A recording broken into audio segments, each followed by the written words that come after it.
What is up, you fucks? We are back with another edition of the Doom Scroll Cast with me, Lord Botha. And today, we got a lot of topics to talk about. Because it looked like we weren't going to have a lot of topics to talk about. And then, in the last last third of the day, we just got spammed with a shit ton of information that just dropped. We got Epic layoffs. We got PlayStation layoffs. And Sony just in general. We got Sora is dead. So AI news on the old AI watch. And we got, of course, Disney. They released their Moana teaser trailer or first look. I can't remember which it is. We got to see Dwayne Johnson as Maui. I'm just gonna spoil it for you. He looks fucking terrible. we're gonna take a look at that. Plus a whole host of other stuff. We're also probably gonna watch a video done by Blabbering Collector about all the leaks and the new stuff, or not the leaks, but the new stuff being put out in promotion for Harry Potter.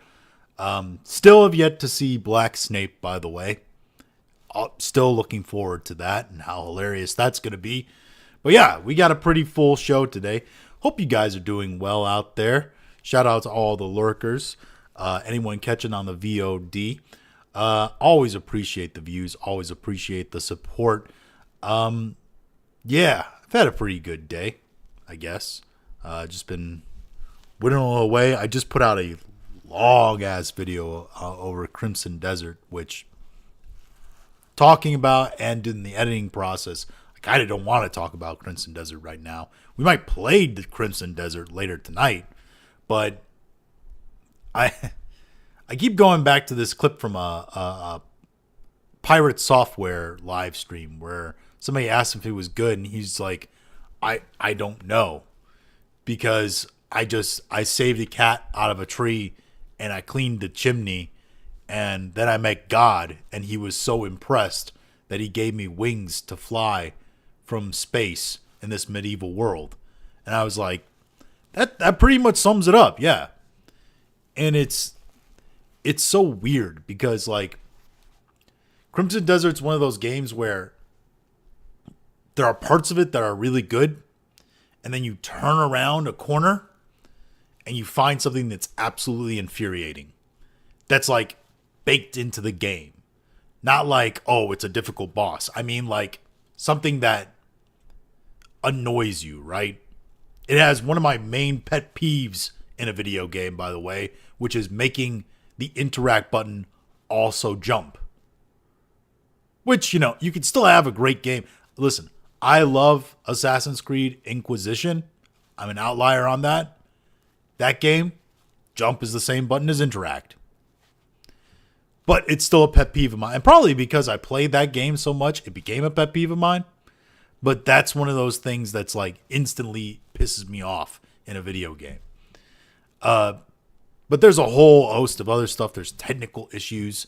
I think I found out, because I tried to stream Crimson Desert on the gaming stream last week. I finally got it to work. I had to use cloud gaming. But I installed it. All my specs were good enough to run the game. But for some reason, when I hit the launcher after install, which by the way, I pre-ordered technically and pre-installed. But even though it pre-installed, it didn't actually pre-install. I still have to install again. Another thing that pissed me off. But after that, I installed the game, booted it up, and it would just crash. It would bring up the launcher title screen and then just crash. And I couldn't figure it out. And it turns out the game had an error, a bug, where it just didn't read some graphics cards. And obviously, if it's not reading the graphics cards, the game's not going to show up. So yeah, I think that was the problem. I'm not installing it again. Fuck that. We're just going to play it over cloud gaming. By the way, I was having trouble with the arm wrestling mini game that's at the beginning of the game that you have to win at to progress the main story. And because the input delay for like the quick time event in those, which by the way, I don't know why you have a button mashing component to try to get an edge over your enemy while also having a quick time event. It kind of feels like it should be one or the other. Or maybe once in the mini game. I don't know. But I felt like my inputs were delayed on that on that button. And I would miss a lot of them. And that's what was really infuriating, why it was taking so long. And I was like, am I literally fucking DSPing right now? Is this what's happening? But it turns out everybody had that problem. And that's why they fixed it to where you don't have that input delay anymore. So yeah. Like all the problems where I thought like, oh, maybe it's just me, maybe it's cloud gaming, maybe like I'm just retarded and have the problems. Turns out, no. A lot of people were having those problems. And honestly, it made me feel good about myself. It made me feel less retarded. I mean, I'm still retarded, but you know. Anyway, Crimson Desert, I would say as of right now, is a 6 out of 10. It's not an IGN 6 out of 10. It should be an IGN like 8 out of 10, even though they gave it 6 out of 10, because those retards gave Concord and Suicide Squad Killed the Justice League 7s out of 10s. I think it is a legitimate, as of right now, 6 out of 10. I've heard tell that it gets a lot better the more you play it. And you got to put hours into it. So, maybe I keep putting hours into it, it'll get better. Probably will. But I've yet to reach that then. So now, right now, it's a 6 out of 10. You know, which is good. It's not $70 good. It's like $40, $50 good. That's really kind of where I'd put it, $40, $50. You know what Crimson Desert is? Crimson Desert feels like what I thought an acceptable Dragon's Dogma 2 would feel like. And Dragon's Dogma 2 felt like ass when it released. It felt like I got my money stolen. That's what it felt like. But this feels like that should have felt. That's kind of where I put it. Anyway, enough over that. Let's get into some actual topics here. So let's see. The bookmarks. All right. Let's start with... Fuck it. Let's start with the fairly big one here. Epic Games. Where is it? Where is it? Where is it? Where is it? Where is it? Where is it? Where is it? Here we go. So.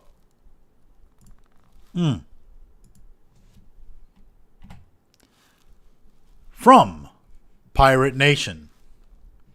Epic Games is laying off over 1,000 employees.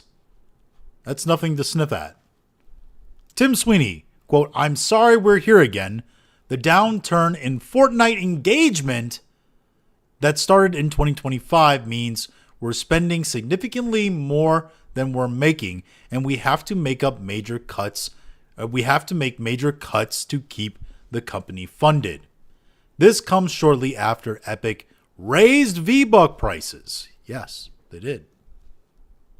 The company is also implementing over $500 million in additional cost savings. Whatever the fuck that means. Let's go to the actual, let's see here. Let's go to the actual article that I have here.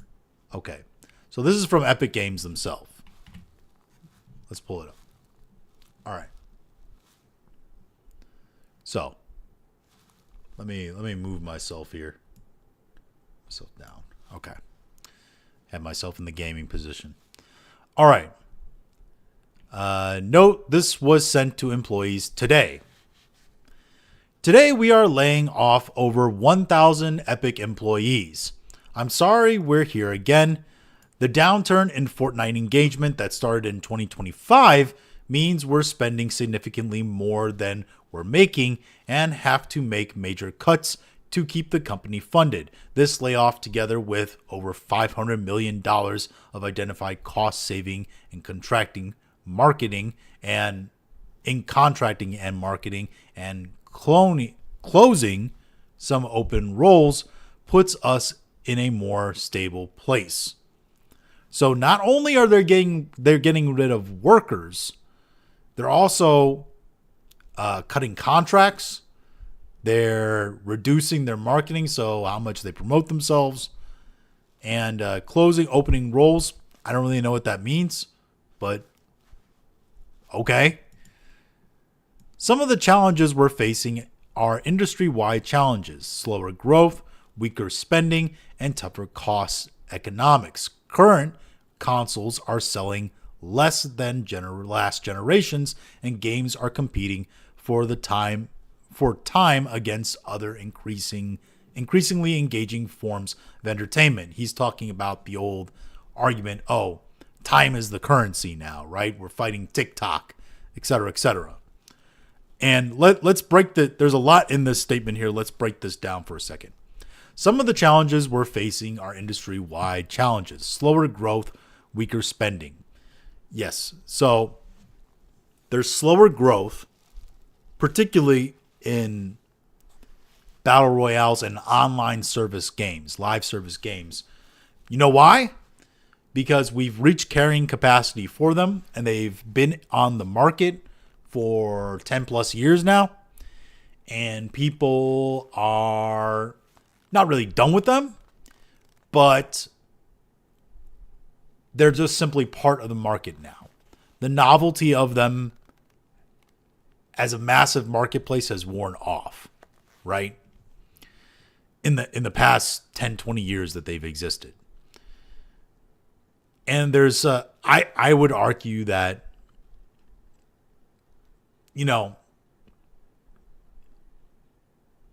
generations, Gen Z and Gen A are less social than millennials and other generations before them. They're social online, yes, but they're not competitive, I think, online and competitive with other people. And the whole idea of these games is that they're online competitions. And I think there's a growing sentiment that people want to experience narrative. They want to experience an actual story and experience an actual single player style game experience rather than being forced to interact with actual live people. Now, whether that's a good thing socially or for humanity is for a different argument and discussion. We can talk about that in philosophy if you want, or sociology. But the truth is that I think it is what's happening. People are more antisocial now. Antisocial people don't want to play social video games, even if that's social competition. Now, does that mean that there's not a market for these games and that there's plenty of people to make most of these games financially viable? Sure. But is there a market and a growing market enough to justify new ones and ensure that new ones are successful, even if they are good? No, I don't think that there is. And that's why you're experiencing slower growth. Hero shooters are hero shooters. And when a hero shooter comes out, you're competing with the same audience. There's only a set really amount of people that enjoys hero shooters. There just is. And trying to target that audience, you're trying to draw those people away from the hero shooter they're currently playing. And you have to have some sort of massive incentive or some sort of massive style, something that sets you apart to really get people to want to leave Overwatch to come play leave Marvel Rivals to come play your game. And do you really think that's going to happen? We're playing the odds here. I wouldn't say so. Because also it's a little bit about going where the community is. If the community is simply not there, and there's not enough to have an actual viable competitive experience, people aren't going to go there as well. And you're relying on the idea of being the new thing, right? Being the flashy thing to market. That's simply not something you can always rely on. So yeah, slower growth and weaker spending. The weaker spending is because you have low cash flow because people are there less and they're spending money less while they're there. You get to use and tougher cost economics. Current consoles are selling less than last generations. Yeah, he's just talking about hardware strain here. Current consoles are selling less than previous generations because they're more expensive. Let's just cut the bullshit here. They're more expensive. When your consoles are more expensive, people are going to buy them less because we need to be able to, afford groceries. This is one of the reasons why console companies are moving towards gaming PCs. And even companies that are not console companies that could have made a console, a la Steam, decided to not make a console, decided to make a gaming PC. Because gaming PCs, branded gaming PCs, are the way going forward. PlayStation is holding out. I think PlayStation thinks they can squeeze one more generation out of the current fan set. And then maybe go to gaming PCs.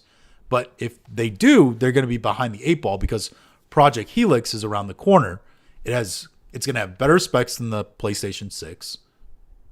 And yes, it could cost $1,000 to $1,200. But at the specs that it's at, in this market, in this economy, for a gaming PC that's $1,200, based around the specs that I've seen for it, that's actually a really good deal. That's actually really, really cost affordable. Especially when you consider that the market is probably going to get more expensive. Prices are going to go up. On hardware, at least. In the PC market. As well as everywhere. But it's a little interesting that he's blaming consoles not selling as much. As if Epic Games and Fortnite is directly tied to console. Plenty of people play on PC. Play Fortnite on PC. I don't think Fortnite is one of those games that's a console limited game. When we think of specifically console gameplay, when we think of Fortnite, I think even Call of Duty we would think more of as a console, based game or more predominantly console players. But yeah, that's kind of an outlier for him to try to blame that. But everybody wants to blame AI hardware costs at this point because that's an easy scapegoat. It's easier to blame that now than even just tariffs, which was the big thing. And what else did he say? And games competing for time against others, other increasingly engaging forums. Yeah, TikTok is the enemy, right?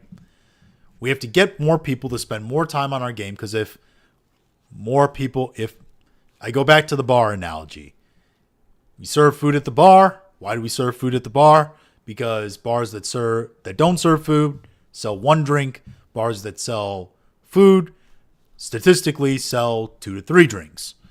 So we're going to sell food because we can sell more drinks. We make more profit on the drinks.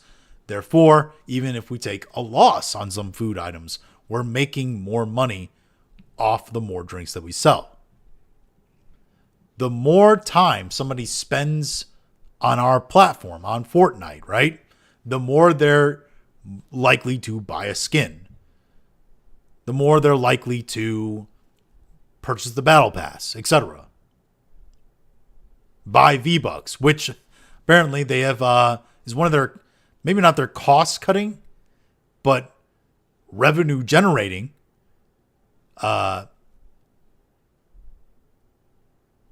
tools in their pocket, right? Because they're definitely raising the price on V-Bucks. Let's see here. He continues, and some of our challenges are unique to Epic. Despite Fortnite remaining one of the most successful games in the world, it has million plus players on at any time. We've had challenges delivering consistent Fortnite magic with every season. We're only in the early stages of returning to mobile and optimizing Fortnite for the world's billions of smartphones, because they want the Chinese players is what they want. And in being the industry's vanguard, we have taken a lot of bullets in the battle, which is only in the early days of paying off for ourselves and all developers. So yeah. They're trying to optimize for smartphones. They're trying to get the Chinese audience in there because China are mobile gamers. They play a lot of games on their phone. Predominantly the biggest country when we think of mobile gamers. So that's specifically to try to tap into that audience. A lot of bullets in which today's so yeah. It sounds like by trying to expand into smartphones, they've actually burnt a lot of money that they weren't expending to burn. And that is what's costing them in terms of developer costs. Sounds like they weren't good in predicting how much expansion was going to cost. And they're trying to expand. And now they're contracting because they overexpanded. Since it's a thing now, I should note that the layoffs aren't related to AI. The extent it improves productivity, we want to have as many awesome developers developing great content and tech as we can. Okay, nobody really expected it to be AI related, but what we now need to be clear is build awesome Fortnite experiences with fresh seasonal content, gameplay, story, and live events. Accelerate developers' tools with greater stability and capability as we evolve from Unreal Engine 5 and UEFN to Unreal Engine 6. So they're going to do another massive overhaul, it sounds like. That's probably what's also burning through a lot of their money. You don't need to overhaul the UI. As somebody who's played Fortnite fairly consistently over the past couple of years, you don't need to majorly overhaul certain parts of the UI every single update. You don't. Just leave it alone. And we'll be back kicking off the next generation of Epic with huge launch plans towards the end of the year. Honestly, I think, now that I think about it, those changes in those major changes in UI feel like those kinds of things that are done to like justify people's jobs, like justify why they needed to be there to do work. It feels like almost one of those. This isn't our first time being here. Epic survived upheavals in the 1990s with move from 2D to 3D with Unreal 1 in 2000s, building console of games with Gears of War, blah, blah, blah. Market conditions today are the most extreme we've ever seen them since those early days, with massive upheaval in the industry, accompanied by massive opportunity for the companies that come out as winners on the other side. That's what we're aiming to do for our players, and we aim to bring other like-minded developers in the industry, journey to build increasingly an open and vibrant future, yada, yada, yada. Blah, blah, blah. Yeah, we're going to take care of our employees. Okay. Formal employees. So, yeah. What they aren't specific here is, let's see if I save that.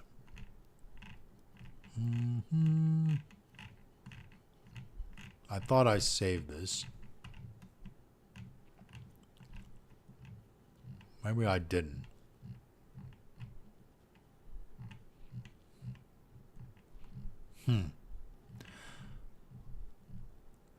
Because I thought I saved what was being maybe it's on my likes or reposts.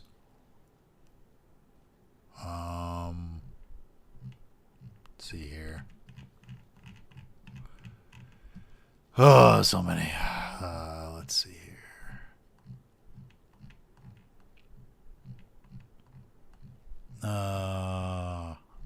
I don't know.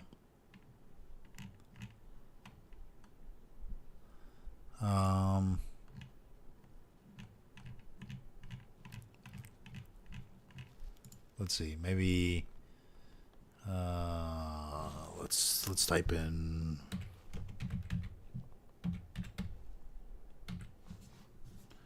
Let's type in here. See the latest news. Okay, yeah, here it is. I thought I saved this, but I guess I didn't.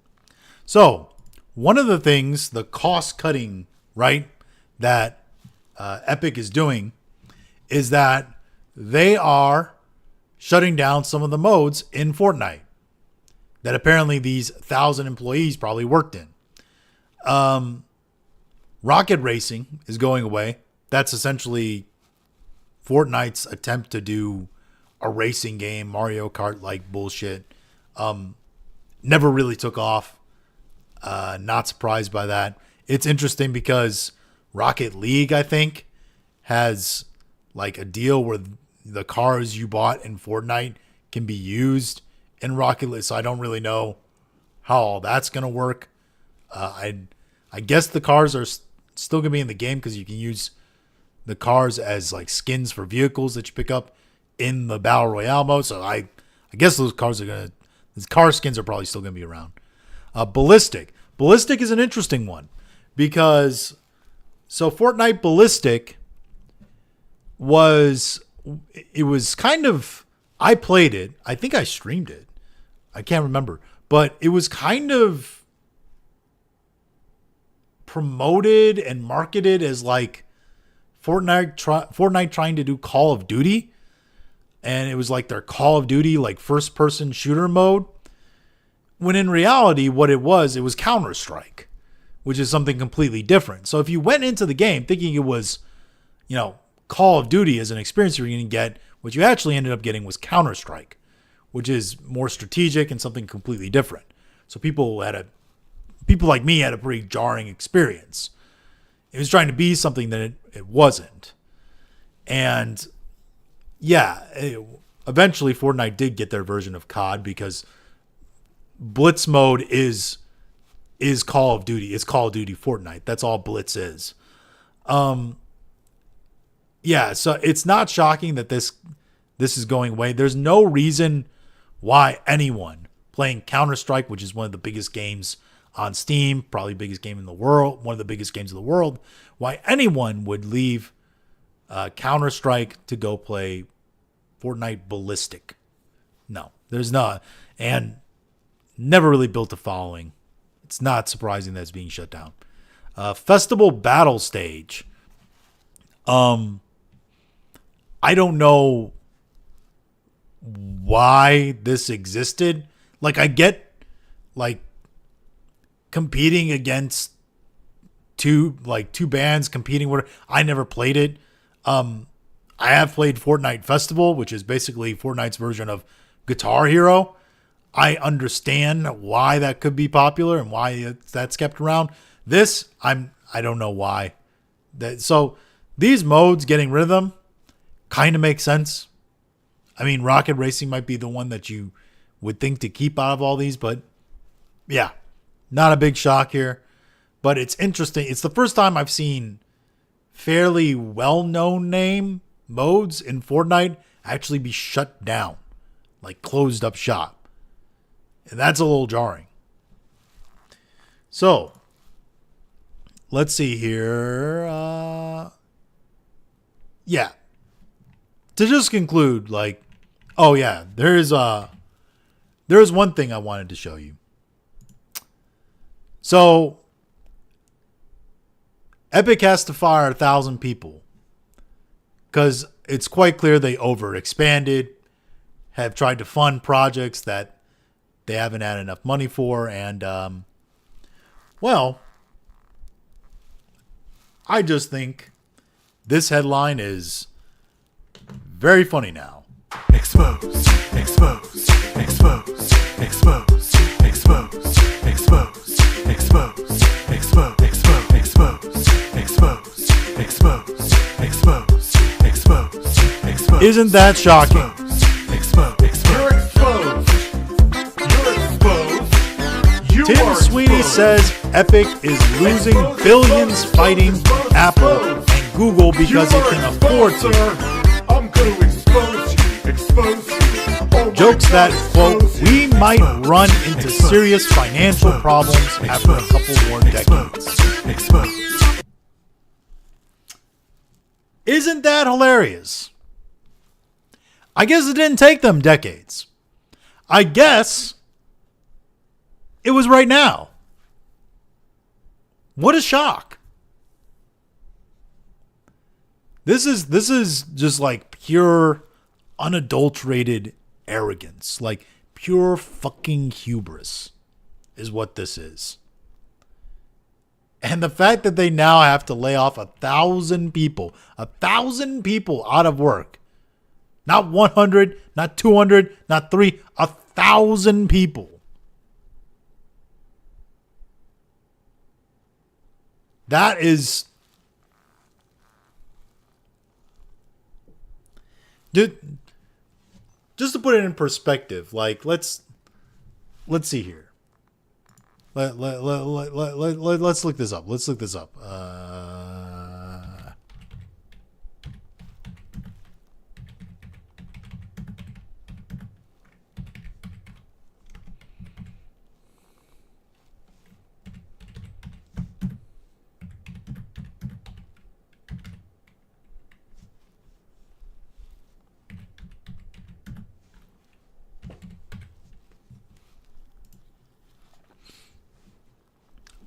Okay. So the average, I looked this up just now. The average number of workers at a Walmart supercenter is 300. So just over 3 Walmarts worth of employees. That's how many people Epic Games has fired now. 3 Walmarts closed. Out of business. It's just fucking wild, dude. Oh my gosh. Okay, let's take a look here.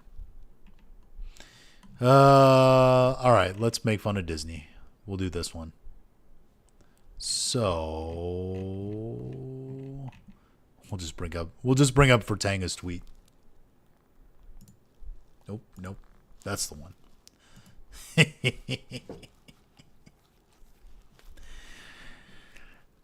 So this is I'm not gonna show the trailer if they release the trailer. I can't remember if they released the trailer or not. I think it's just the first look. But I'm not gonna show the trailer if there is one, because Disney has been real assholey about killing live streams and shutting down people trying to show trailers recently. Especially with like the latest Spider-Man trailer. So I'm not going to fuck with that right now. To be honest, I don't really like doing trailer reacts anyway. But this... What the hell is even that? Damn!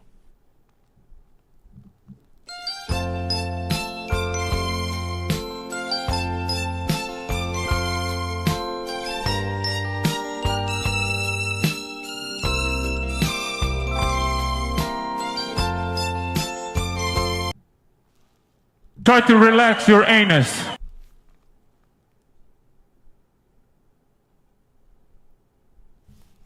Hey, yo, what the fuck? Yeah. Vertanga is right, by the way. CGI Rock from The Mummy looks more believable than this. The CGI Scorpion King from Mummy 2 does look better than this. And I will say, there was another comment that I really liked that was like, I think it was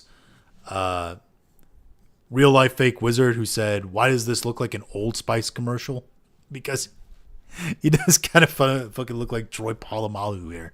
Like, yeah, I don't. This is bad. This is not good. Disney needs to stop doing live action, man. Just stop. For a good long while, just stop. Go back to focusing on animation. Get that right first. It's the bread and butter of your creative industry. Get that right first. You can barely fucking do that. Then we'll talk about live action. By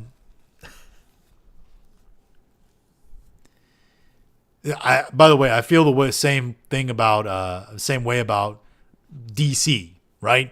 DC has tried to do live action several times now, and it's fucking failed. They need to go back to animation. Get the animation done right first. Then we can go back. It's fucking... Oh my gosh. It's so bad, man. All right. What's the next one? Let's see here. Ooh. Let's do the shutdowns. So while Epic Games was shutting down or firing 1,000 people, Sony was doing some cutting of their own. Because Sony is shutting down their VFX company, Pixelmondo. I think that's how it's pronounced. The company has won Oscars and Emmys. They are behind the visual effects for Game of Thrones, The Boys, House of the Dragon, and many other projects. Those many other projects include, like, Hugo, by the way, which, you know, you give and you take, right? In terms of success and wins. But yeah, Sony acquired them in 2022. So who's going to do the visual effects for House of the Dragon now? Fuck if I know. But yeah, let's see here. So, all right. Oscar and Emmy Award winning VFX studio Pixmoto is shutting down. This is from 80LV. The world of animation and VFX has received horrible news. Has it? Sony Pictures Entertainment is going to close Pixelmondo, the Oscar and Emmy winning VFX and virtual production company that it acquired in 2022. So they've only had it for 4 years and it's already in the shit. Pixelmondo in management told AWN that 500 people would be affected by the shutdown. Although a source at Sony shared that it is a few hundred, it is said that a significant number of Pixelmondo employees are hired for specific jobs and will complete them as instructed by their contracts, so they're contracted workers out. Sony added that many workers will be transferred to Sony Group, but the process will take several months at least. So yeah, they're closing down the studio to move people to other places and have them they're trying to streamline the process, get rid of companies essentially. Pixelmondo is a medium-sized studio that consistently punched above its weight. The artists here are very strong and would be capable, blah, blah, blah, blah.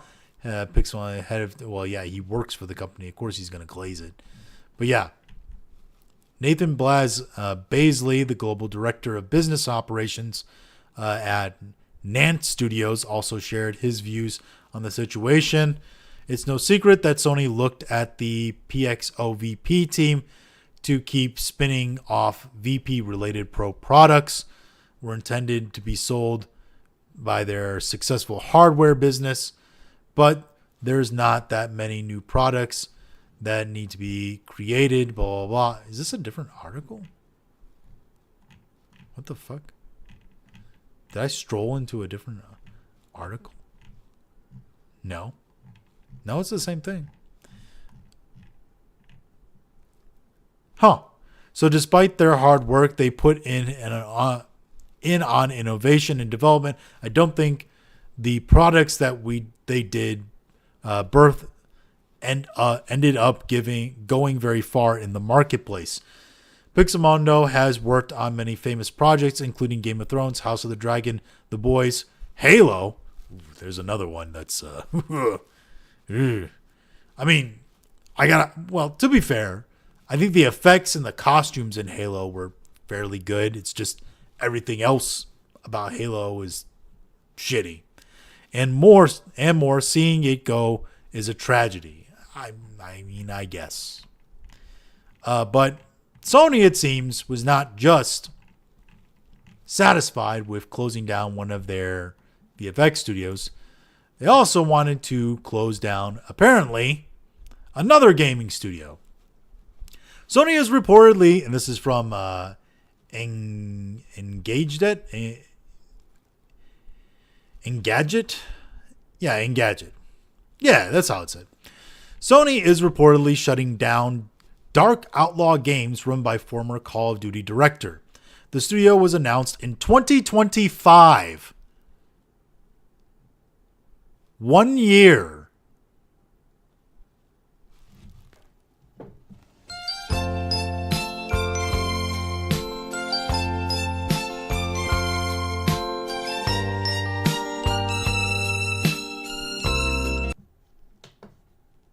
Hiya!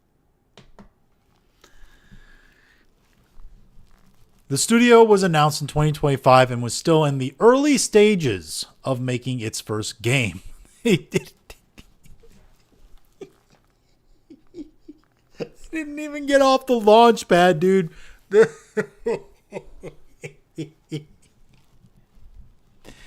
Sony is shutting down Dark Outlaw Games, a first-party game studio led by former Call of Duty producer Jason Blundell. Bloomberg's Jason Schreier reports. I've heard tell that this is the second studio, by the way, that this guy has opened and closed. So, kind of a dark record.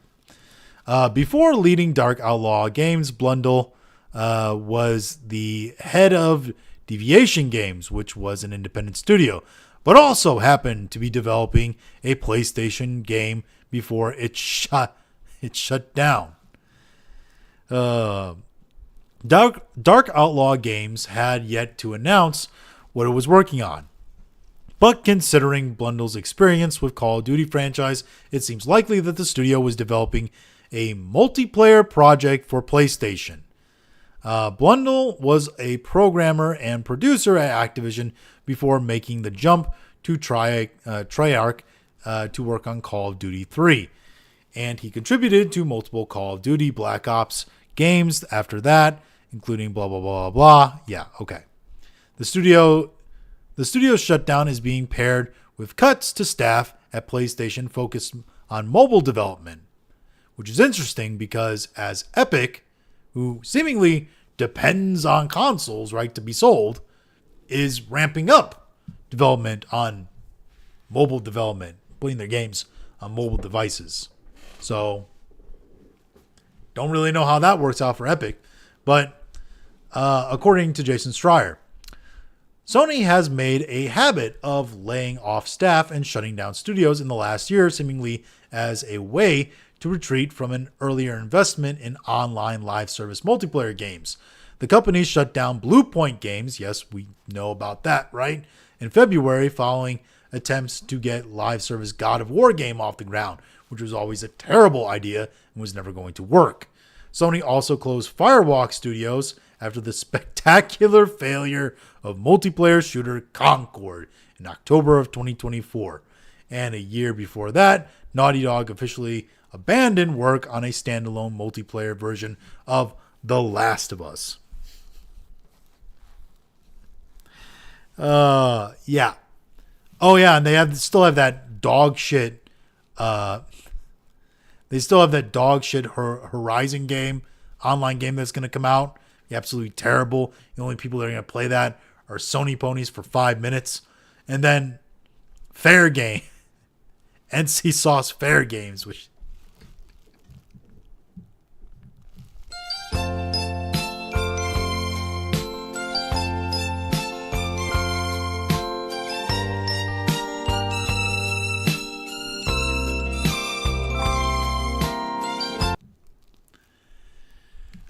You know why?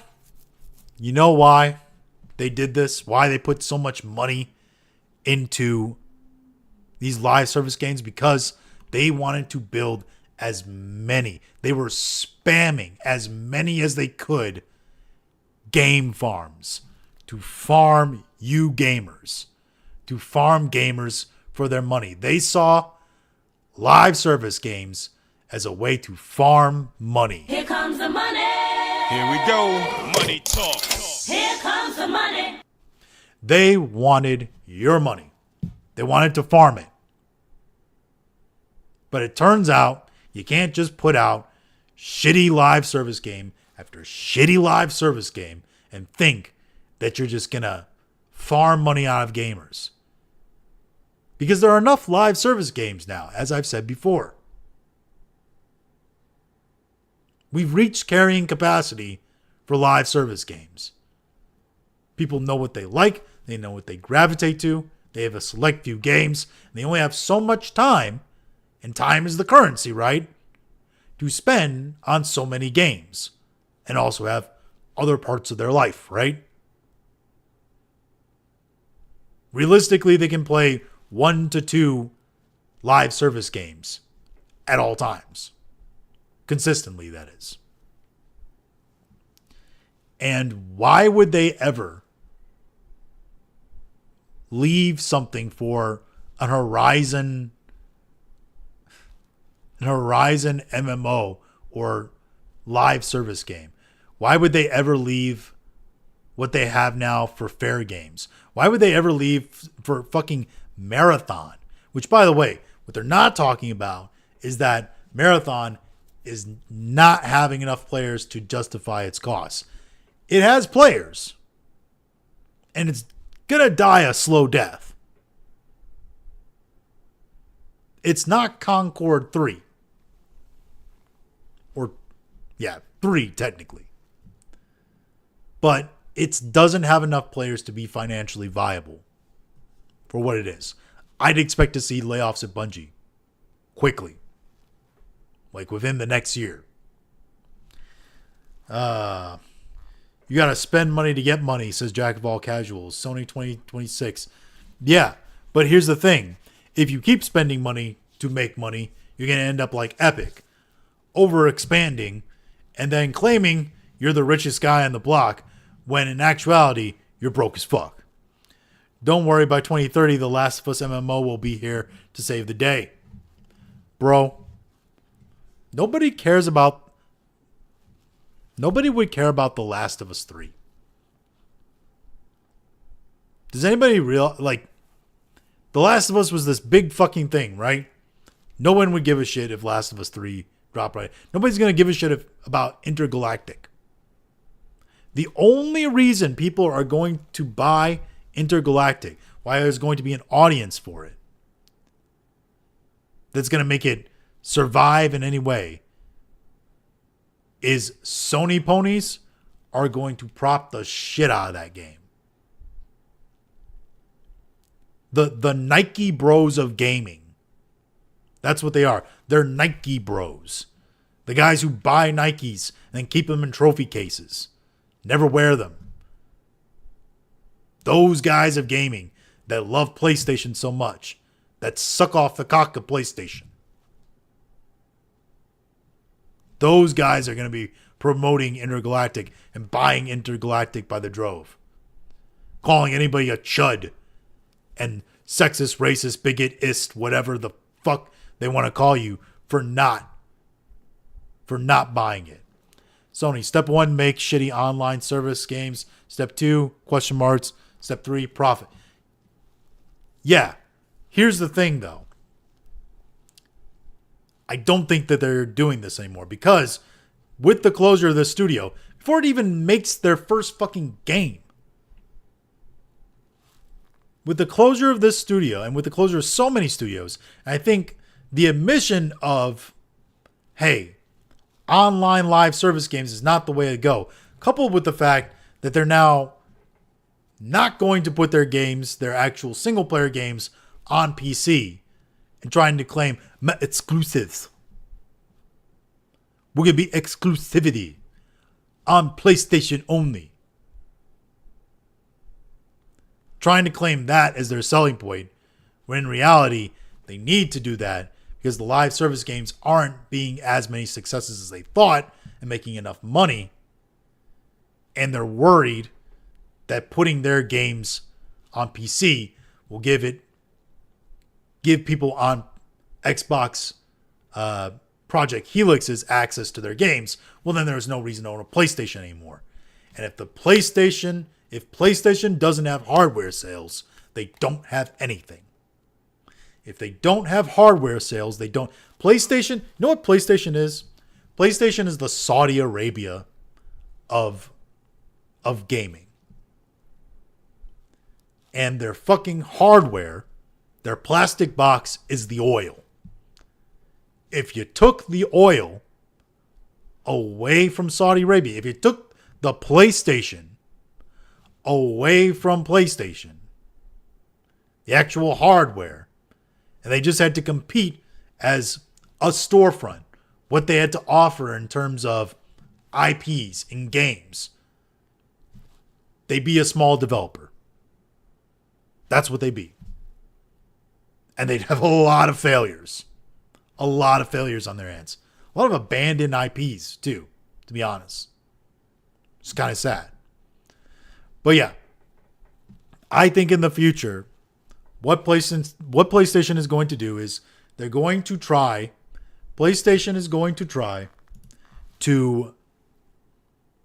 to squeeze one more generation of PlayStation out of their current fan base, the Sony ponies.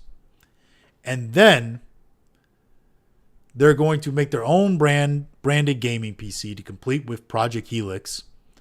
And then they're going to learn from Project Helix. They're going to let Xbox be their guinea pigs for them. They're going to learn from them, learn from Steam Machine, and then they're going to release what they think is a superior product. And then they're going to have their own set of games and their own storefront and their own sort of platform. And then you officially have the platform wars as a transition from the console wars, where everybody's going to be a PC and it's going to be the big three duking it out at all times. Meanwhile, Nintendo doesn't give a shit because Nintendo has become the name in mobile gaming with the Switch and the Switch 2 and all that. And they're out there just charging whatever the fuck they want for all the Nintendrones that want to buy their shit. Their shitty Pokemon games. Their shitty Mario games. Half-baked, missing content. Doesn't matter. Fucking Nintendrones will buy it. And who else are you going to go to? You going to buy an ROG Ally for $1,000? You're going to buy... By the way, it's kind of wild that Project Helix, max from what they're talking about, is going to be $200 more than an ROG Ally. That's it.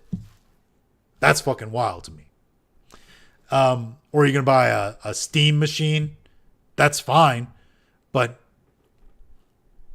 there's not a lot of games on Steam that I'd want to play mobily. I gotta be honest. I don't trust Sony or any company to remake their lost IPs. The industry is not the right place. The industry is not in the right place to bring them back. Steam Machine will outclass them all until Gabe leaves this world, and Steam is fucked from everyone or for everyone. Yeah. Well, I wouldn't trust Sony to remake their IPs. No, there are some developers that definitely could remake the IPs, and I'd trust them to do it. But they're never going to be able to touch that, and Sony would never let them touch it because Sony is in the PlayStation, and Sony strike me as the kind of guys who are in the Bethesda wheelhouse, the Todd Howard wheelhouse, where if they ask your company to make one of their games and you make it better than they did, they're gonna pretend you never made a game for them. And Steam Machine might, it'll be good. We still don't know the price on it. Which, if it's less than $1,000 at this point, it will be the bargain brand and probably be a good like intro point into like getting a PC, a gaming PC. Other than that, the best deal I'm seeing actually for bang for your buck, if the price is what they say it's going to be, and in terms of the hardware, Project Helix actually looks pretty good. To me, at least. But I'm retarded, so who knows? Yeah, I think Sony is going to lean more into single-player games, and they're going to try to refocus on establishing, because it was for a little while, they were thinking of, it looked like they were being like, okay, we're going to go with this connect everywhere, have our ecosystem connected to everyone, but we're going to find a way to funnel people back into our ecosystem with the PlayStation Network. Now PlayStation Network is dead and going to be rebranded. And it just seems like they're focusing more on, no, we're going to be PlayStation is PlayStation, and we're going to be PlayStation is only on PlayStation until the end of the next generation of console, until the end of PlayStation 6, and then they're going to start doing gaming PCs. That's the future of PlayStation. I know they're thinking is that they're going to let the other guys work out the kinks, and then they're going to step in with an already ready-to-go system. I think what they'll find is that they're late to the party, and it's going to hurt them. So, it will be fun, though, watching all the Sony ponies become PC gamers and talk about how great Sony PC, PlayStation PC is going forward. Guys who are talking about how painful, fucking Nicola, talking about how painful PC gaming is and how, painful it is to understand how PCs work and function with PC hardware, blah, blah, blah. Probably going to be talking up this hardware in his PC. All right, let's see. Let's take another look at another one here. All right, let's do Sora. All right.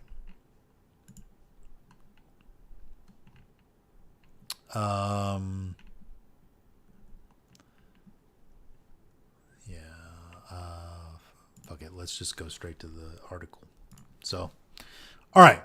So, get this fucking banner out of here. Fucking IGN. All right. So, OpenAI shuts down generative video app. Disney pulls out of investment and licensing deal. We're saying goodbye to the Sora app. It's over, boys. Sora is gone. It's dead. Pour one out for Sora.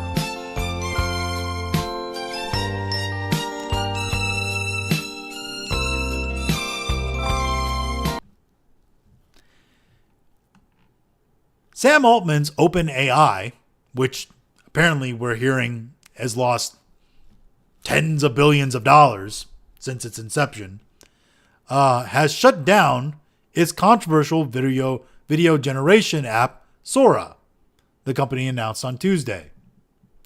Yeah, this is the AI slop. Discussing where is it? Let's find the tweet.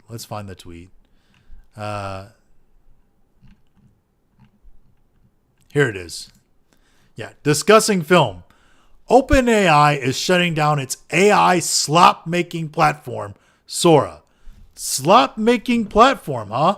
Expose, expose, expose, expose, expose, expose, expose, expose, expose, expose, expose, expose, expose, expose, expose, expose, expose, expose. You're exposed. You're exposed. You are exposed. I think there's some editorializing going on there. I think that might be a bit editorial on Discussing Film's part. You think Discussing Film likes AI? I'm not getting those vibes. But let's go back to the article. Okay. Oh, let's see here. That's the wrong article. All right. As a result, Disney has exited the $1 billion investment deal it made last year with OpenAI that would have allowed Sora to license Disney-owned characters and content. Oh, yeah.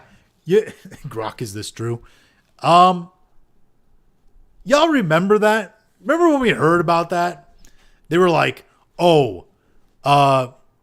Disney is now going to let basically anybody create Disney content. Make your own Disney. The whole idea of basically Disney punting the creation of their content to just anybody with AI generation, because they're like, fuck it. We don't know how to do it. You do it. It's absolutely wild. Well, anyway, that's all fucking gone, apparently. Because in a social media post, which can be seen below, thanks, Sora announced, we're saying goodbye to the Sora app. To everyone who created with Sora, shared it, and built community around it, thank you. What you made with Sora mattered, and we know this news is disappointing. We'll share more soon, including timelines for the app and API details and preserving your work. Unfortunately, nobody made videos with Sora anymore. We all know why. Because they were on Grok making videos to Goon to. Expose, expose, expose, expose, expose, expose, expose, expose, expose. It's time to go.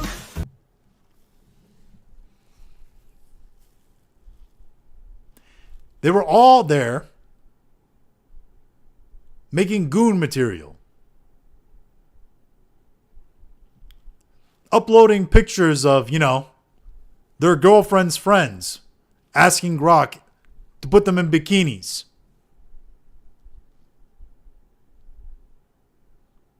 That's where they all went. Other than going to Sora where they can, make cartoon characters. I don't know. I never fucked with Sora.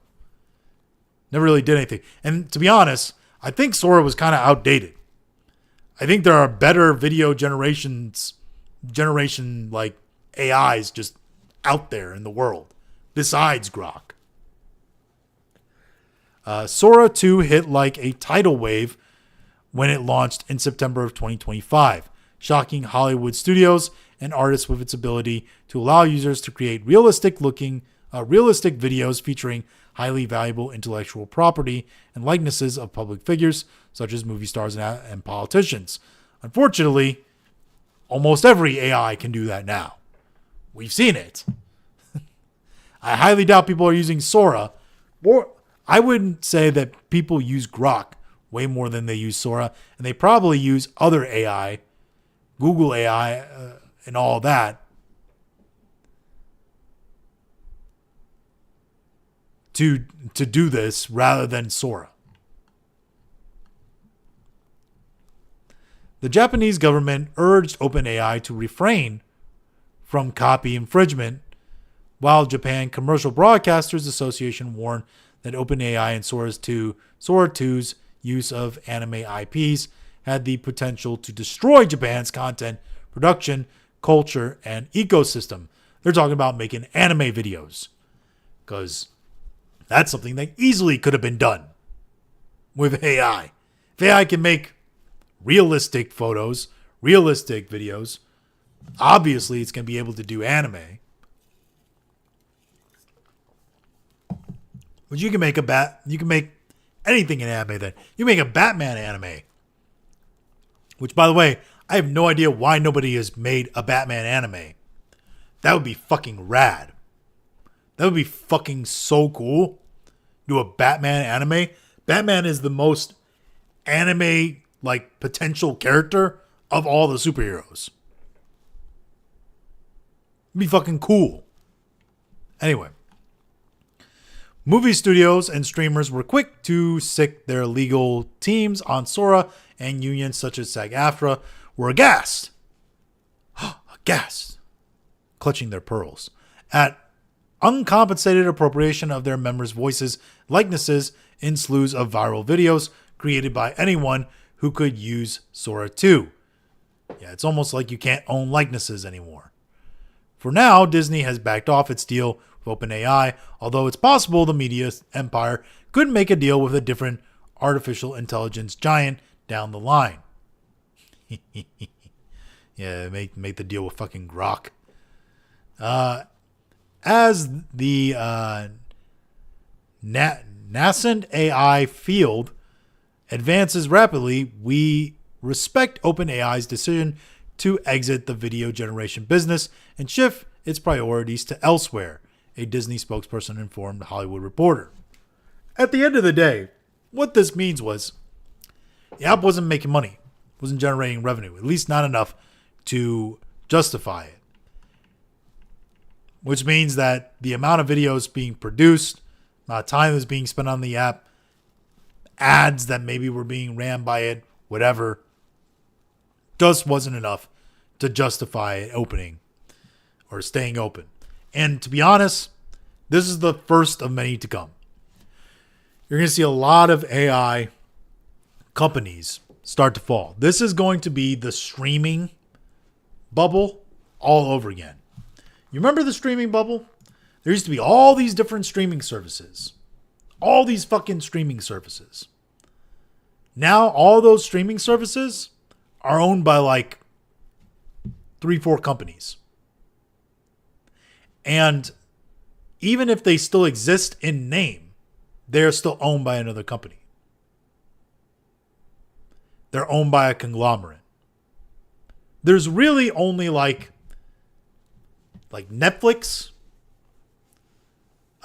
Disney, which they own Hulu. So the Disney Hulu. And Sony, because they own Crunchyroll, right? I guess Paramount now. You could argue Paramount. Or Amazon. I forget Amazon. But yeah, there's maybe like 4 or 5 big streamers. That's it. There used to be a dozen plus. Now they're all gone. Gobbled up. The same thing's going to happen with AI companies. At the end of the day, there's going to be like 3, 4, maybe 5 big AI companies, and that's it. They're all going to be gobbled up by bigger ones. Like Grok is going to probably still be around because Elon's going to fight for Grok till his dying breath. I feel like that's a pet project of his baby. Right? And there's going to be other ones probably that are going to stick around. But yeah, I would not be surprised if you see more AI companies not just shut down their apps or shut down their video generation, but just shutter completely and fold into other companies. This is going to happen. All right. Let's see here. let's take a look. Here, let's do a short one here. So apparently, meanwhile, while all this is happening, Xbox's new CEO, Asha Sharma, reportedly wants to find ways to make Game Pass cheaper. This could include introducing lower cost tiers with ads or bundling it with Netflix. I don't know what lower cost tiers with ads means. We get ads in your video games? What the fuck? Lower cost with ads. Okay. Bundling with Netflix. I mean, Netflix bundle kind of makes sense, but that would mean doing a deal with Netflix. I mean, I guess Netflix is cash rich now since they're not having to pay for Warner Brothers. So, but that would be good in general for gamers. Being able to lower the price of Game Pass. You're going to get people more people to come back on. I'll tell you that. It will bring revenue into the company. All right, let's see here. Should we? Let's do. You know what? Let's listen to Blabs, and then we're probably gonna do the doom scroll. All right. Let's take a listen to Blabs here. We're gonna cover some Harry Potter news, guys. Cover some Harry Potter. I have not heard this. Hopefully, she isn't spamming Game Awards. Let's see here. I gotta make sure the audio box is right. Let's see. Okay, there we go. Let's take a look here. Our first official look at Harry Potter HBO. And it's just a still, but I have to say, I don't mind it. So honestly, let's just jump right into it because I know you guys want to see it. So this is it. Okay. This is the still. This was posted 4 minutes ago by the following accounts: Harry Potter, HBO, HBO Max, and HBO UK. So it's legitimate. And it All says right. tomorrow, which is ironic because tomorrow is the 25th of March and HBO Max is launching in the UK on the 26th of March. So I'm So there's a trailer coming out tomorrow. That's what that probably means. wondering what tomorrow is and if there's going to be anything happening on the actual Thursday that's supposed to be launching. So here we have the still. Let's just break it down in full detail. I actually have it pulled up in a better res or a full screen for you guys. So you see the Hufflepuff banner over here. Okay, again, yeah. very different from how we used to see it from the books, the movies. Even like the pre-film illustration is obviously a bit different, right? Then you have Gryffindor over here. Again, different. It is different. It's not bad. It's just different. And honestly, this still is giving like vintage era. It's really weird though, because like some of these people. You know what it looks like? It looks like. So, Christopher Columbus's first two films, very idealized, very childlike, is that typical almost like magical golden Christopher Columbus glow to it, right? That all his films seem to have, that just kind of feel like, I don't know, Chris Columbus's films feel like just like a warm hug, like make you feel like everything's okay. Like, I fucking love Chris Columbus's films, man. And the first two Harry Potter films are great because they're like that. This feels more like, what if we took Prisoner of Azkaban, which I gotta be honest with you, when I was a kid, and I first saw Prisoner of Azkaban, compared to the first two films, I fucking hated it. Hated it. But as I've gotten older and my tastes have matured, I've come to realize Prisoner of Azkaban is the best fucking movie. It's the best movie. Just from an artistic standpoint, from a narrative standpoint, the way it's done, the heart of the acting, like all of it is good. The way it progresses the stories, just the overall feel of the movie. In fact, handling that tonal shift as the kids are getting older from those two first magical films to a more darker film is just better. Like, it's done very well. I thought David Yates did a good job at it. But this feels and kind of looks like trying to take that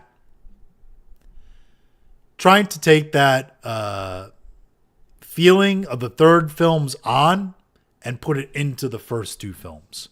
I'm not too sure about that. Well, it's clear that he's going to a Quidditch match, but if you look at the background, it's like some are dressed up in witches and wizards cloaks, and then some of them are dressed up in the 90s, and I don't really understand what's going on. Like, it just seems different clothing, like a lot of different clothing.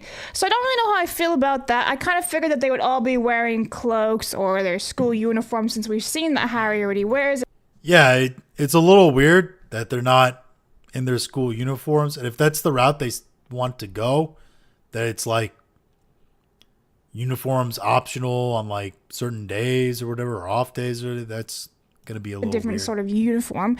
Now, let's actually talk about Harry here. We have Harry in his Gryffindor Maybe they're just Quidditch fucking gear. I placeholders. don't mind the cloak. It does it doesn't really look all that maroon or like, it's a bit different colors, like this, the I think red it looks here, fine. maroon here. It's a bit odd. I don't mind it though. I think looks it's like it's definitely been unique. patched You see several him times. holding his broom right there. I gotta be honest, the broom kind of looks a bit small, but again, he is 11 years old, so it shouldn't really be that big on him. You got his boots, kind of very similar to the films, right, for the boots. I don't mind it. I think it's a cool shot. I actually don't mind this. I think the hood is definitely cool with the stripe here. Yeah, it looks fine. Again, I don't mind it. I don't think it's bad. It's definitely unique and different compared to what we've seen from pre-film merch, the movie merch, even theme park merch, you want to say, because they have new stuff coming in. I don't mind it. It doesn't look bad. Again, this is the Quidditch Stadium, so he's going to a Hufflepuff versus Gryffindor match. All right. I don't mind it, guys. So I really don't mind. I'd love to know what you guys think. That's interesting because, like, the only match they show, like, in, I think, the movie is him versus Slytherin. So maybe you're going to get more Quidditch scenes in the show. It's totally different. Again, I really want to know what they mean tomorrow. Tomorrow what? Don't play with me. A first trailer, I guess. Well, maybe. Maybe they're releasing. Maybe they mean tomorrow because they're a day ahead or hours ahead in the UK. So maybe they mean their Thursday, our Wednesday, something like that. So it's 10 in the morning, and they've just posted this. I'm wondering if it's going to be 10 in the morning when they post something for the trailer. Like, I'm trying to gauge it here so I'm ready to go. Snow isn't the right shade for 1991? What? What does that mean? Tomorrow what? What happens tomorrow? Good luck if it's a series trailer. Yeah, I'm gonna be curious to see what. I don't know if it's gonna be a trailer or not, because again, like, this is releasing early 2027. I'm just saying right now, I've always been an advocate of this.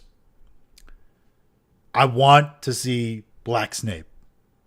I want to see Papa Asidu as Snape in the trailer. And I swear, if he don't have full-on Andre 3000 hair, if he don't have that fucking perm, it's a no for me. It's a no for me, dog. Like,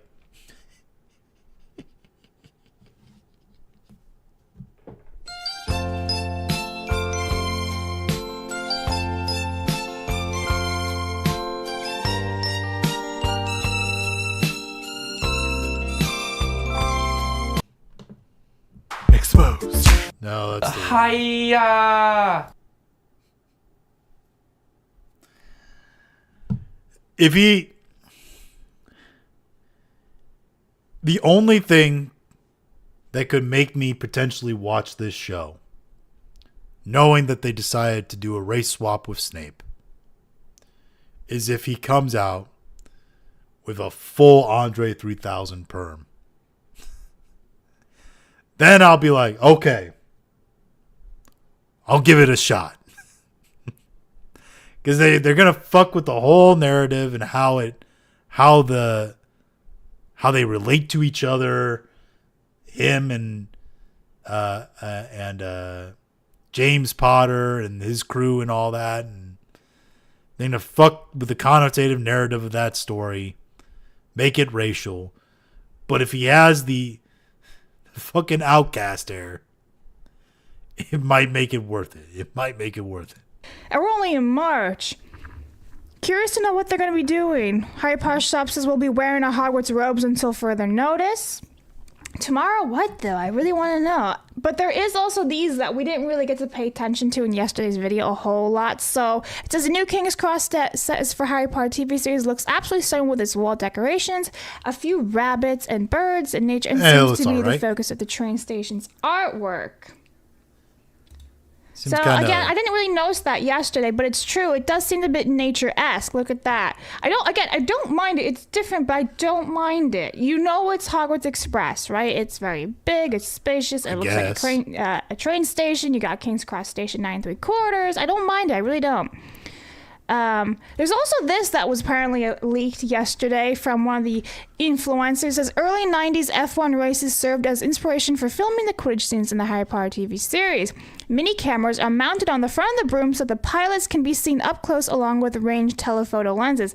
So basically that, I'm guessing, that kind of looks cool in my opinion. I don't mind. Again, I don't mind. It's different. I don't mind it though. I'm curious to see how that's going to happen or play out. Cool.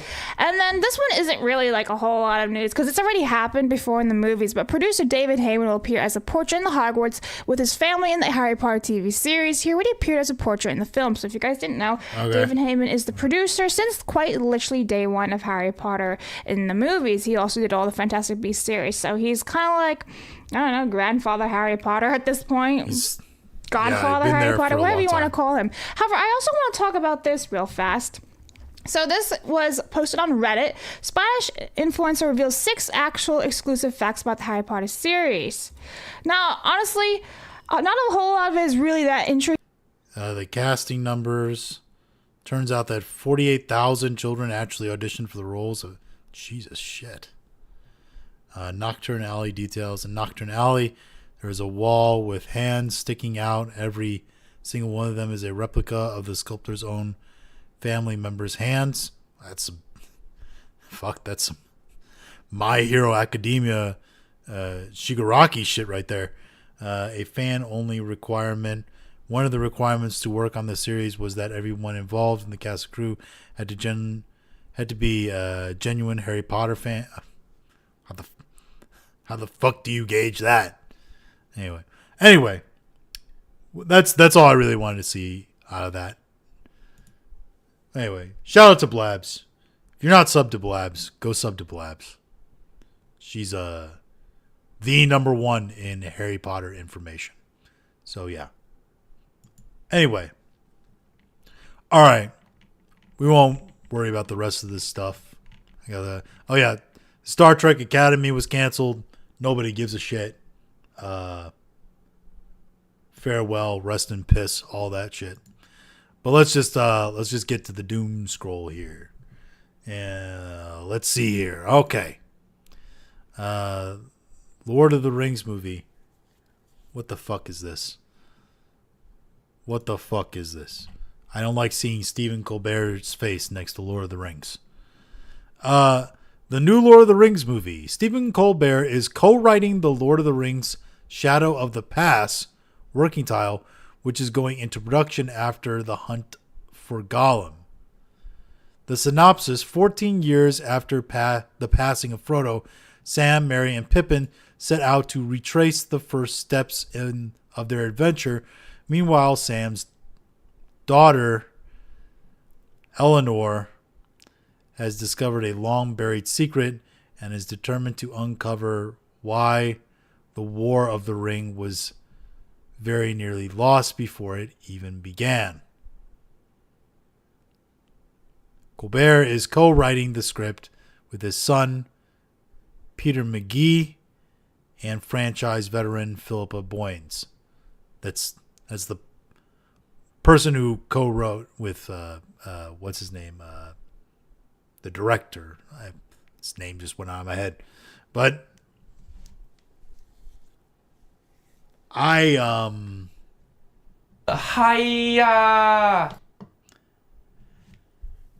Hey, yo, what the fuck? Okay.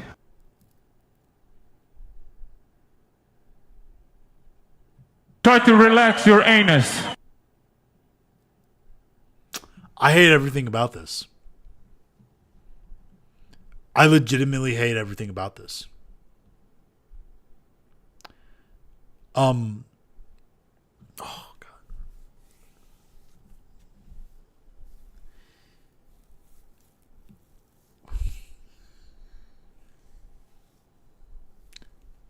"14 years after the passing of Frodo, Sam, Merry, and Pippin set out to retrace the first steps of their adventure."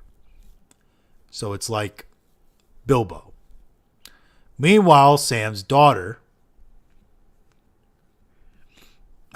because we can't have sons, and I know he has a daughter in the story and all that, but at least I think he has a daughter. I know definitely in the movie depictions he has a daughter, or he had a daughter. It's been a long while since I've actually looked at that story.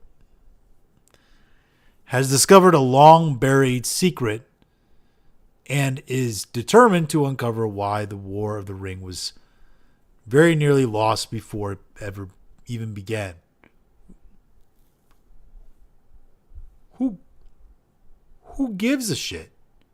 What the fuck does that even mean? What the fuck does that even mean? No one wants this. I can't.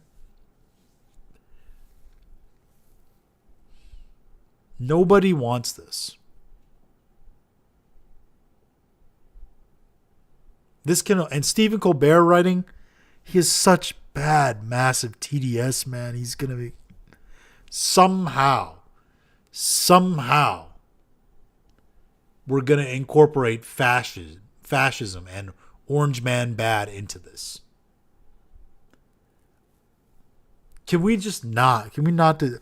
I would let Stephen Colbert keep his dog shit late night show if it meant that he did not have to, or he was not writing this movie.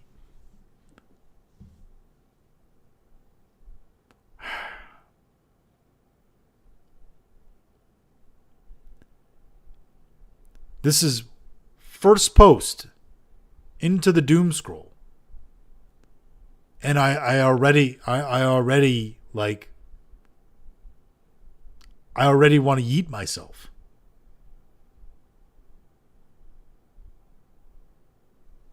I'm in an existential crisis. I don't even know how to handle this. What's the general sentiment here? WB wants to outsuck Rings of Power. Yeah.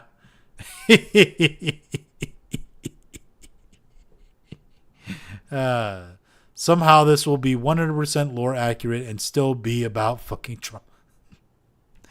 Why in the ever-loving fuck would anyone want Colbert doing this? Tolkien absolutely spinning in his grave. I want a screenwriter that wrote Get the COVID Shot musical for his late night show. Yeah, exactly. What experience does Colbert have writing fantasy of any kind? What? What is... Dude.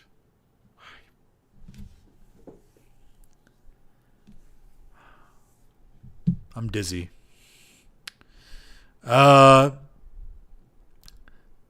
There are bad ideas, and then there is whatever this is.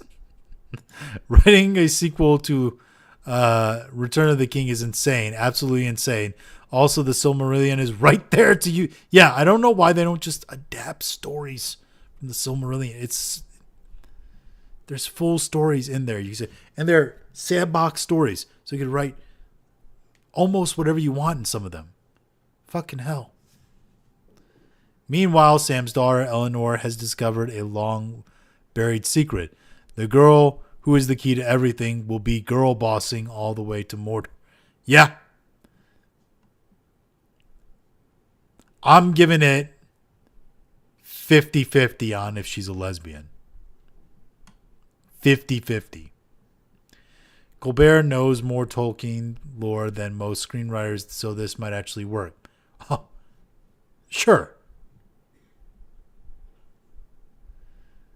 This is almost sacrilege against Tolkien's work. He deliberately abandoned doing a sequel story because the story was told. The hubris of this guy to think he would get it right, blah, blah, blah. No, thank you. Hollywood is just determined to lose a die every time. So, yeah, so the DEI, the fan. Stephen Wilbert Cole writing. So the jet is a little early. It's a little early for April Fools, isn't it? So yeah, the general sentiment here is this is a terrible idea from everybody. Yeah, just fuck no. This feels like one of those satire posts. I looked at it for 5 minutes straight to see if it was satire. I'm stunned. What the fuck is Luke posting? They're going to try to blame this on Tucker Carlson when in reality they have no one else to blame but themselves. Emily Gurley defeats John Maples, Republican in Florida HD special election, but I don't know. I don't know what Palm Beach. Well, yeah, I mean,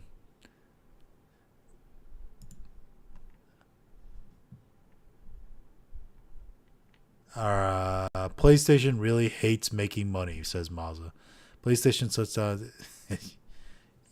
yeah, I mean. This is why Netflix should release episodes weekly. The binge model is stupid. For a business, yes. Its first full week, One Piece Season 2 pulled in an additional 90.3 million hours, a 33% drop from its week, translating to 11.1 million views. Yeah. If you release weekly, we can build narratives about anything. Season 1 was so beloved. Why didn't people return for Season 2? Oh. Jeremy's trying to argue. House of the Dragon Season 2 wraps a strong finale. But yeah. Jeremy's trying to argue that the binge model is better, and that doesn't make... You know what's wild? Jeremy he's pro binge model because it's better for the consumer, but he's also pro exclusives in gaming because he says it's better for the business. So what? Or at least he says that like it promotes like competition and it's better for business in general and better for gaming, blah. And it's like, okay, but this is better for the business and creativity as well because it gets people talking about the show if they do weekly model and gets people, interested over a longer period of time. I don't know. Anyway, Japanese $20 billion prawn industry suffers huge shortages of male adult star and reported 70 males are currently filming with 10,000 female stars. Hey, shout out. Shout out. I mean, to be honest, I feel like that kind of business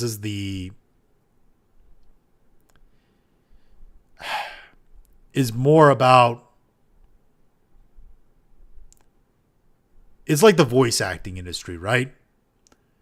Where you get a couple of guys that know what they're doing and you just give them all the fucking roles. Like, what can I say? Like, what's his name? The voice actor that we all, the voice actor who played the voice of Indiana Jones. Oh gosh, his name just went out right out of my head. We're both about to move to Japan. Listen, my wife would never let me do that. Also, fun fact, I'm not actually that into Asian women. I'm just not. I'm not saying they're bad. They're just not my thing. Maybe it's because I'm a quarter Asian, so like I like something exotic, and the exotic to me is like pale redheads. So sacrilege. Hey man, I'm just saying they're not bad. They're not bad, and I've definitely seen Asian women that I'm definitely attracted to. It's just they're not my cup of tea. They're not what I typically try to pursue or did try to pursue. Okay. What else did you say? Jeremy is the definition of a broken clock is right twice a day. Yeah, it's interesting because his opinions on one thing will completely contradict his opinions on a different thing. And then when you're like, well, wait, these two opinions completely contradict each other. And he'll just be like, yeah, I have different opinions on different things. And it's like, yeah, but that's not how you can't just. It's like Batman claiming prep time. I can beat you because prep time. No, it's not how that works. I'm seeing Bridgerton and the fucking Who to Follow because Bridgerton went fucking gay. And I could go on a rant about Bridgerton. I don't watch Bridgerton, never read Bridgerton. I've been force fed facts about Bridgerton onto me by my wife. And I know a lot about Bridgerton. And I know why it's fucking dumb. Or what they've done to it on Netflix is dumb. But I won't. Nobody's going to watch this for Bridgerton news, okay? Nobody looks at me and goes like, oh, I bet that guy has a wealth of knowledge about Bridgerton. Let me pursue Lord Botha to get my facts about Bridgerton. Oh, gosh. 70s. But, oh, gosh. What the fuck was his name? My autism's kicking in. I need to know this now. It's full screen. Oh.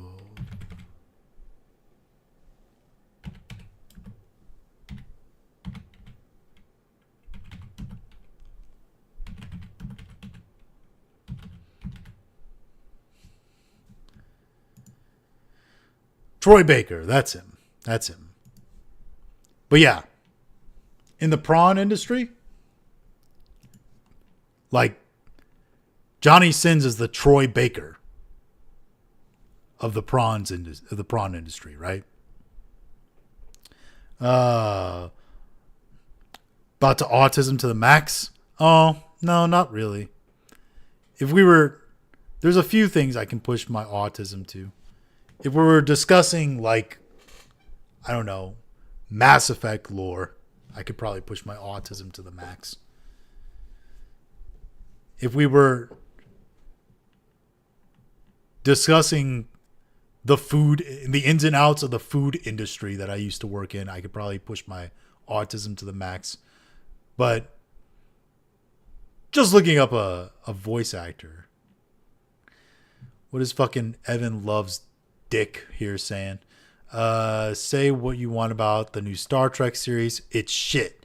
By the way, how shit does the Star Trek series have to be for fucking Evan Love's Worf to say what you want about the Star Trek series, which is the closest thing this fucktwat, would ever get to saying it was shit. This guy is a fucking tourist who only ever liked Star Trek because it had spaceships and completely missed the socialism aspect because he never understood a single piece of sci-fi. It's not socialism. It's not how it works. Oh gosh, you gotta make me fucking talk about Bridgerton. I don't want to go on a Bridgerton rant. I don't want to fucking do it. Yeah, it'll make me look uber gay I don't want to. Breaking U.S. Army has increasing the maximum enlistment age from 34 to 42. Oh, shit. I have a coworker who is Army Reserve, but I guess enlistment age, they could quickly go to draft age too, so we'll see. I also have a buddy that is going to be pissed off that he joined state troopers instead of going into the military because he's too old. Anyway, a dude is so crazy that he thinks he can do as well as Peter Jackson. Peter Jackson. That's who it was. That's who I was thinking about. I have so many names. What the fuck is Endemion's dumbass talking about? Crimson Desert's cliff when you reach a puzzle. Sony slot main character. Maybe I should shoot an arrow to lower that crate. Wow, look at that lever. You think we should grab it? Thank God for protagonists that don't treat you like a baby. Yellow Paint Gamers, when the protagonist does not have help voice lines and cheesy quips to hook their TikTok brain. Dude, Endemion is a Sony pony. Like he's a PlayStation fanboy, like notably. So I don't know what the fuck he means by Sony slop character. This is the thing, man. Like Endemion, he bullshits and he just like he plays both sides of things too, and like he's such a victim beggar too. Like, oh, I had threats made against me. Oh, yeah. Welcome to the internet. You're about to die for a certain country in the middle. I mean, I'm not. They might. In the coming days, employ. What did Alex put here? And if you close your eyes, does it almost feel like... Another broken clock person. Listen, Endemion. Listen, this fucking guy. He did a good job of basically pointing to what I would call the obvious shit. This shit's woke and gay. Yeah, we know. Thank you. Here's all the information of how it's woke and gay. Okay, yes, we know. Thank you. My inside sources, I don't believe that. But thank you. Anytime he tries to talk about anything else, and a lot of times this happens, anytime they try to talk about anything else, it fucking just goes away. Holy fuck my ear. Yeah, that was a lot louder than I expected it to be. I don't know why. It's jacked all the way up. Blame Alex. Blame oh no, it's Alex. But yeah, and you know what? It's funny because like I love G&G. Love those guys. Watch them. Super chat them. All that stuff. Support them. When they try to talk nuts and bolts about gaming and like the gaming industry, holy fuck, it's painful. Holy shit, it's difficult to listen to. Cause it's like it gives you an insight that like, oh shit, you actually don't know anything about the fucking industry. You just know what you like and what's popular and what would work and know that you're not getting it and you're pointing it out and saying, hey, that's not right. But when somebody says, well, how do you know how any of this works? Then you try to speak and you sound like a fucking infant. And it's kind of why, like, there's certain shows that, like, I don't really watch anymore that they produce. Like, I don't watch G&G Daily anymore. Because, like, every day I see G&G Daily and their thumbnail when they stream, and it's the same thing. It's something is a failure because it's woke and gay. Okay, cool. What else you got? What else you got?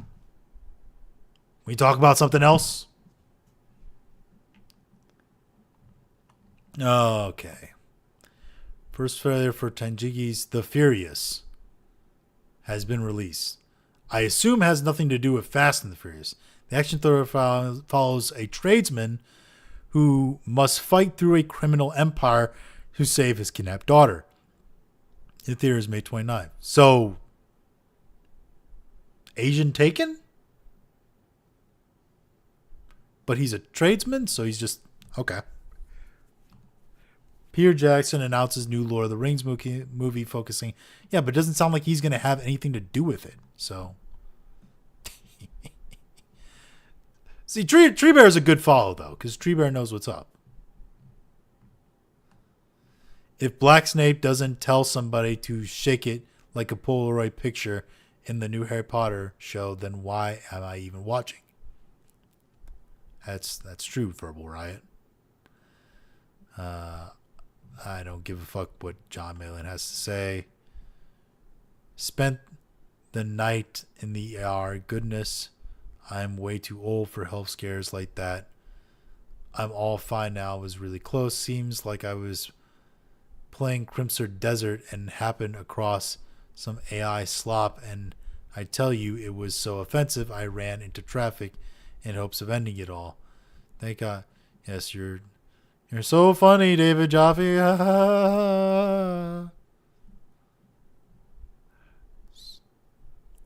David Jaffe's such a fuck twat. Oh, hey, look, Tesla robots. Bro, the age of cyborgs versus like androids is upon us. Like, that's the future. I'm just telling you. Let's see here. This is bad. That means that recruitment numbers are dangerously low, and there are not enough bodies needed for a war effort. Yeah, I think we're stretching that a bit there. Random dude on Twitter. I finished Better Call Saul for the first time. Okay. Great job, Dan Bask. Holy shit. Yeah, nobody cares. Hey, check out Sydney Sweeney. Hey, for your pleasure. Probably should scroll past that fast. We can already see her naked body for less than a McDonald's cup. True. Walked into my house 5 minutes ago, and my priorities are simple. Running on barely any sleep, but we're going to play the hell out of some Crimson Desert finally. Hopefully it doesn't crash on you, Carolyn. I have opinions about Carolyn. Never met her. Never had many interactions with her, but I have some ancillary opinions about Carolyn that I don't know. Alan Richardson will not face criminal charges after the altercation with his neighbor. Police say after reviewing available evidence, Mr. Richardson's actions were found to be in self-defense. Well, yeah. They were like, the dude was in the wrong. Like, Alan Richardson is doing a fucking dumb thing continuously, but it was a matter for the police to handle, if anything. Guy shouldn't be stepping into fucking traffic in front of him, almost cause an accident to get him to stop. I'll probably play Crimson Desert after next month after bills have been paid. I mean, if you want to, man, like, Crimson Desert is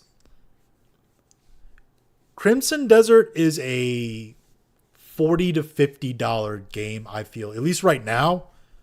I'm not too deep into it, but I don't know. If you've never played Kingdom Come Deliverance 2 is on Game Pass right now. I have it on my PC, but I bought it through Steam, and I kind of wanted to I guess I could play it on my PC right now, but I don't know. I just wanted the comfort of playing it in like my living room, you know? So it was on Game Pass, so I downloaded it on my Xbox in in the living room, and I was playing. If you haven't played Kingdom Come Deliverance 2, I recommend you play that first. There's a bit like as much problems you're going to have with Crimson Desert and getting used to the mechanics, you're going to have sort of a learning curve with the mechanics of Kingdom Come Deliverance 2, but the story is going to be infinitely better, and it's going to be more of a deeper, rich experience, story-wise and just character-wise, and I think you would have a better time. Unless you're into more free roam experiences and stuff like that, in which case maybe Crimson Desert is better for you then. But there's also to consider that like you can get Kingdom Come Deliverance probably on discount right now, or for the cost of Game Pass subscription if you got Game Pass and an Xbox, or Xbox on your PC. Definition of neighborhood Karen. Yeah, that guy, like, I don't know. When I grew up, I was raised by like inner city people. Like I was raised by my mom and my grandma, and they grew up in like inner city Chicago, like South Side Chicago. And I was always raised to like mind your business. Because like you don't know who's carrying what, who's on, who's like on this close, on the edge, ready to break. You don't know what people are going through. Like, life is dangerous, and there's no reason to assert your opinions onto somebody and what their actions they're taking at your own physical risk when there are alternatives to resolve the situation, i.e. the police or complaints to your local like government, like the city council and stuff like that.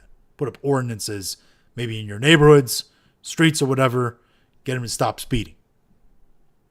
More egregious, at least, if anything, get them to stop speeding. Just going up and being like, hey, you need to stop. Like, that's all just, that's virtue signaling. And you might be dumb enough to get punched to, signal your virtue, but it's just virtue signaling. It's bad. It's dumb. Don't do it. Mind your business. Don't, walk away. You don't know who is thinking what or doing what. So, Sam Whitwer, hey, it's a guy who actually knows Star Wars lore. The captain speaks the truth. During the airing of my first Star Trek series, where a kiss was objectionable, many Southern... Okay. Yeah. That's the thing. But I don't think William Shatner actually writes his tweets anymore, by the way. But, like, I saw this, and I think it's his wife or somebody that handles his social media that actually writes his tweets.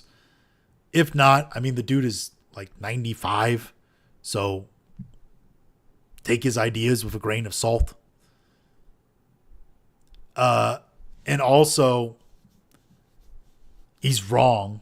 Like, there's a clear difference between civil rights and what I call privileged rights. Because you have legal rights, you even have mostly social rights for all people. But that doesn't mean that people have to include you in everything. And that doesn't mean that people aren't still going to push back about things. And yeah, it went against the norms. Guess what? Norms are norms. It's the way society is. Sometimes society doesn't change. Sometimes society doesn't need to change. Sometimes society doesn't want to change.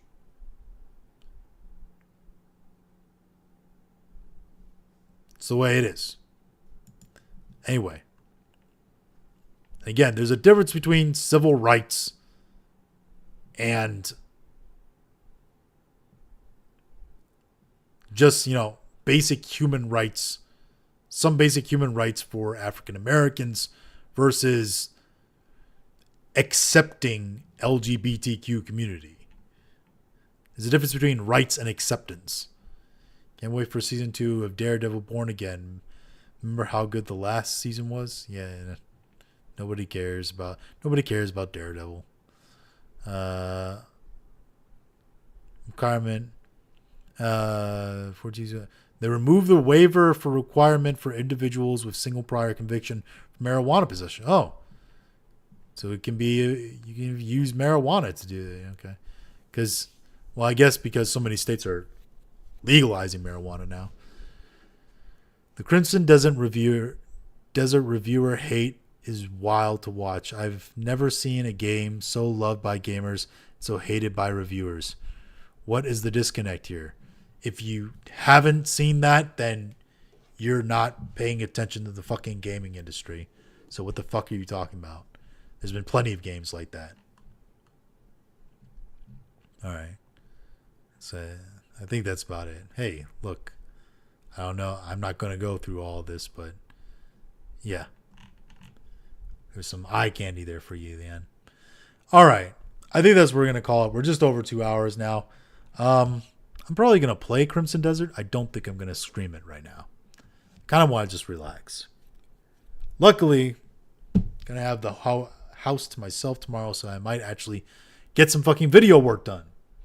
Because I haven't been able to get any video work done other than the long-ass video that I just posted today.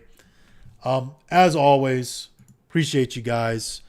Jack of all casuals in the chat, obviously. Anybody who's just coming in, lurking, taking a look at the stream, liking the stream, subscribing, all of that.